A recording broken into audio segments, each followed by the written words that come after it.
But I think it does create this like fork in the road experience where you're like, am I going to be a mum or am I going to have a career? Right. I think always been the kind of person that knows that motherhood is something that I want.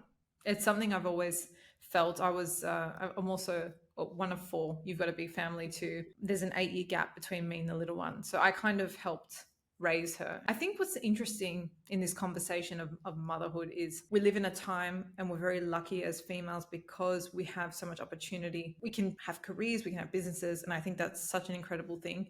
But I think it does create this like fork in the road experience where you're like, am I going to be a mum or am I going to have a career? Right. And if I'm going to do both, then how's that going to work? Like it feels a bit difficult to kind of reconcile everything. And it does feel like we need to choose. And it's something I've absolutely been thinking about. I got married this year, and that's something I hope is in the cards for me in the next couple years. And so for me, it's been about thinking about, okay, I already know that I want to have kids. I've worked out that that's an authentic, genuine thing that I want. For me, it then looks like, okay, well, what kind of mother do I want to be? And what are my personal goals? Like what kind of life? What does that look like? So in my head, when I think about me having kids, I don't want to be in an office every day.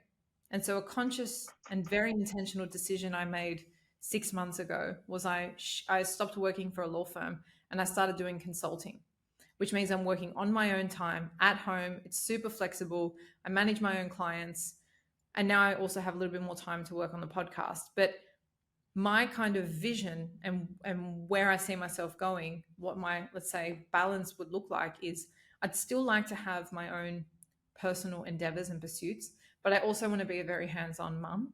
Mm. So thinking about what am I actually achieving today and what's that going to look like in a few years' time?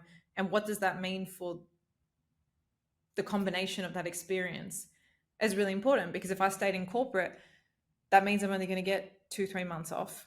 Like, yes, me leaving now and going into consulting means I'm giving up a consistent salary, means I'm starting a business from scratch. I mean, not from scratch, it's obviously been a little bit more of an intentional process. But what I'm trying to get at is I think the starting point is exactly what you shared, like work out what's authentic for you and then start thinking.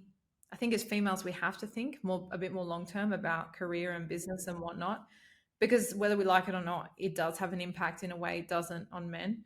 We're the ones that carry, we're the ones that deliver, we're the ones that need to recover. And so you are going to have a break in your career.